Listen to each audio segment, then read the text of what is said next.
Hello everyone, welcome to my channel. If you love reading today, you are in the right place. My name is Samantha and today we're going to be having a book chat. We're going to be discussing a recent read that I read that I really enjoyed, and I want to talk about it today. It's called Tender is the Flesh by Agustina Bazterrica. And if you've missed any of my last videos before I get into this book, if you missed any of my last videos, I've had a few book chats on recent reads that I've read. Some of them have been some newer releases. I also did a spring/summer book haul and a get to know me video because I've started posting my book videos on here. So if you want to learn more about me, you can go watch that one. But today we're just going to be focusing on this book and talking about my thoughts and how I feel about it and my rating. And I just want to chat with other people who have read this book. So Tender is the Flesh was originally published in Spanish, I believe, and then it was translated into English in 2020. Yeah, so it was originally published in 2017, then translated to English in 2020, and it blew up on TikTok. Like, I've been seeing this book for years. This book has been on the Barnes & Noble table for years, and for whatever reason I've just never picked it up because this is exactly the type of book I like, and I gave it a 4.5 stars. So I liked this book. I really did. I enjoyed it. It is a dystopian horror book, and it's the type of book that it's really short. It's like just over 200 pages, and it's like one of those books where you just jump in and you are dropped into this dystopian world, and you are wondering, how did these people get here? Why are they on this path? What is going on? What led them here? And what is going to unfold in this story, in this dystopian world? And it's also a horror, I think, because it involves cannibalism. So just a little backstory on this book. If you have no idea what it's about and you're interested in reading, I would recommend it if you are looking for a horror book, something short, something that's going to have your jaw dropped. There are trigger warnings in this book, so I would definitely look them up if you need to do that before reading. But it was a really good book. It had me questioning everything, and it had me just kind of pondering our own society. So I would recommend if you want something like that, and if you're just looking for something that is really weird. And I love weird books, so this was, again, perfect for me. Now, I gave it 4.5, and I'm going to get into some spoilers in this video. So if you haven't read it and you don't want to be spoiled, click away.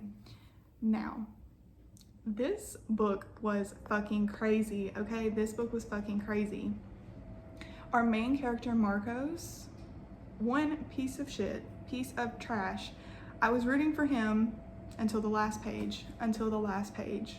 Well, actually, not until the last page, because I was rooting for him until part 2. Whenever he got the woman pregnant, that all bets were off. I was like, oh wow. I thought you were supposed to be the good guy. No, we're reading from the antagonist point of view, not the protagonist. This man is the antagonist, okay? There is no protagonist in this book because all of these people in this fucking book are shitty people. It was crazy. So, first of all, what is the word I'm looking for?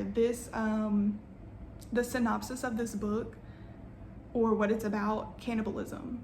Okay, let's get into that. I don't really get into too much cannibalism stuff. I don't get into it. I didn't read Bones and All. I do like Yellow Jackets though. So I really liked the concept, and I was like, this is gonna be weird, but we're gonna get into it. The thing I was thinking of the whole time was, I was like, can we really not go, as a society, could we not give up a social norm of eating meat collectively? Like, we really had to go to the lengths of start breeding humans as meat, as animals, as like subjects for eating. We really had to do that. We couldn't eat tofu, we couldn't eat protein in other ways like beans and all that other stuff. Like, vegans that have existed this whole time, they're doing great. We really couldn't give up meat as a society. And I thought that was so interesting because I was like, these people are so ingrained, like, in this story. It's a reflection of our own world. They're so ingrained in their ways that they would rather resort to cannibalism and twist their minds so much into convincing themselves that that's not what they're doing, than to possibly stray from the path of normalcy that they've been conditioned to accept. Like that was really the craziest part about this book to me, because I was like, we really just couldn't give up meat. I don't see the issue with that.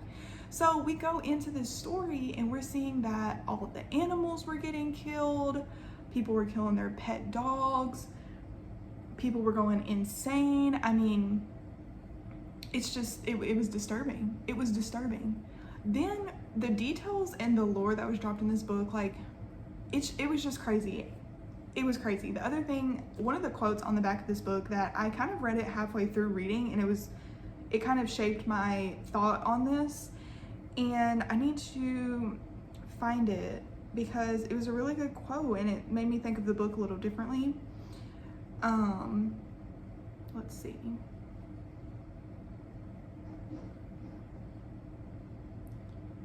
Okay, this is the one. It's from Sue Rainsford, and I read this, and she said it was provocative, muscular, and entirely unforgiving. This terrifying novel is a timely reminder that words have the power to strip us of our humanity. I gulped it down with a racing heart. This quote stuck with me because I was like, okay, this is so true, because in the book, they kept calling the humans head, and they wouldn't call them people. They wouldn't call them humans. They would, instead of like calling them like stock or cattle or anything, they would call them head. So the people that were bred for eating and consumption were not even called humans, yet that's what they were. So that was really interesting to me, because even at the very end, he called the girl an animal. She had the human look of a domesticated animal. So he had this whole relationship with this girl and used her, impregnated her, assaulted her to impregnate her, and then killed her at the end after she gave birth to this child. Now let's just imagine, this is how demented this book was. The girl that he was gifted a woman who was bred for consumption, and he was gifted that woman was gifted to him by his employer. So he keeps her in a barn, then he keeps her in the house. Imagine being this lady. You have no socialization. You don't know who you are, what you are, because you have no socialization. You've been bred. You have no vocal cords because they took your vocal cords out. Then this man impregnates you, assaults you, then impregnates you. Then you have to give birth. Imagine giving birth with no context of what that is. Imagine giving birth with no context of what that is. That's how this woman died. That was her downfall. That was her plot in the book. I was so out of my mind like reading that. I was so infuriated and disgusted. Also, this book shows us that men are always going to ruin everything, and don't ever think for a second that you should be on their side. Because again, I was thinking Marcos was the good guy. I was thinking he was a good guy. I was thinking he could be trusted. Throughout the whole like first part of the book, you know, he seemed really opposed to what was going on, but he was in that situation. He stayed in that job because he needed money for his father. His father had dementia. He had failing health. So it's like, putting myself in his shoes, I was like, okay, you know, this is a horrible situation, but you have to make best with what you're given in the position that you are in this world. And so I was kind of, you know, like rooting for him and seeing where it goes. Like maybe one day he'd have the courage to stand up against it and maybe either do something about it or not, at least like lose his humanity, because he really was focused on like keeping that humanity part of himself. He saw the head as people, he saw them as humans, and he didn't even like eating meat that much anymore because of that. And so then towards the end, like seeing him perpetuate the cycle of violence and falling into that like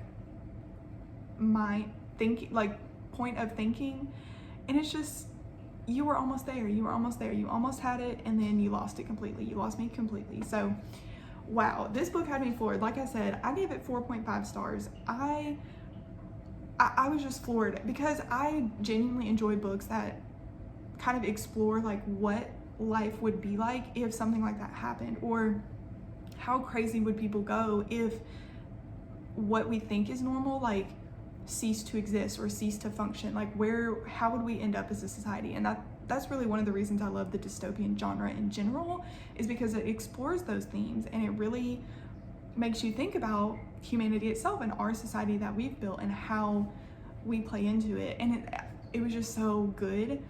The reason I didn't give it fully 5 stars is because really the only thing that brought it down to me, I did not like the scenes where him and that one lady that was also like a butcher were getting freaky. I didn't like that. It felt so unnecessary to me. I was like, what is going on? I don't need to be hearing about y'all getting down on like the butchering table. That's literally what they were doing. I'm like, I don't need to read that. I don't want to read that. It was disturbing. Like, that was genuinely one of the most disturbing things in the book to me. And I hated the puppy scene. The puppy scene of the boys torturing the animals in the zoo. That was terrible. That was sad. And even that was not as bad as them getting down on the butchering table. So yeah, overall, I gave it 4.5 stars. I was floored the whole time. And it really makes you think. This book was a beautiful concept. This is also the first book I've read by this author, and I know she recently just came out with another one called The Unworthy. I saw them on the table together at Barnes & Noble, but I really wanted this one, so this is the one I focused on reading first. But she also has that one, so I'm definitely going to read it. I have it on hold on Libby, and hopefully I'll be able to read it when it becomes available. So I'll definitely be picking up her other books, but I'm really glad I did. I don't read a lot of writing that has been translated from other languages. I really think this is probably one of the first books that I've read that has been written originally in something other than English and then was translated. So I'm glad that I branched out to read this author, and going to definitely read some more of her books. But all I can say is wow, I genuinely was just floored. I don't know what else to say. I hated Marcos, I hated his sister, I hated all of the people that just fell in line and then never questioned like what was even going on, like never questioned if this was really a good thing, saying we've really lost our humanity. Like, I can't imagine just the descriptions that were written about the processing plants and about the like inseminating women and then cutting off their limbs, and they're just laying there. They're laying on a table like pregnant. And so it also just showed, like, this book also showcased how little society thinks of women, and really the only role that we have that has been placed on us is to make babies, and that's it. We can't have anything else. In this book, we can't even have vocal cords. Y'all don't even see us as people anymore. And so it's just crazy how like the intersectionality is kind of left in this book, because there are other women in this book. I'm speaking of Marcos' sister specifically. It's like, you're also a woman and you are comfortable eating special meat and you're comfortable with that. It's just crazy how quickly they lost the plot in this book. Y'all lost the plot. Y'all lost the plot, which again, that's the point of the book though. It made the book good and it had me questioning everything. I was just like, oh my God. So wow, again, wow, that's all I can say about this book. I want to know your thoughts on this. I know I'm about 5 years too late to reading this, but I know it was super, super popular, and I'm so glad that I finally picked it up to read it. So if you've read this book, let me know what you thought. Let me know your perspective, or if I missed anything in the book that you would want me to comment on, you know, let me know in the comments. I'd love to hear what everyone thinks about it, what you rated it, what you think about their society. And yeah, if you missed any of my last videos, go look at those. And if you are gonna stick around, I will see you all in the next video. So bye.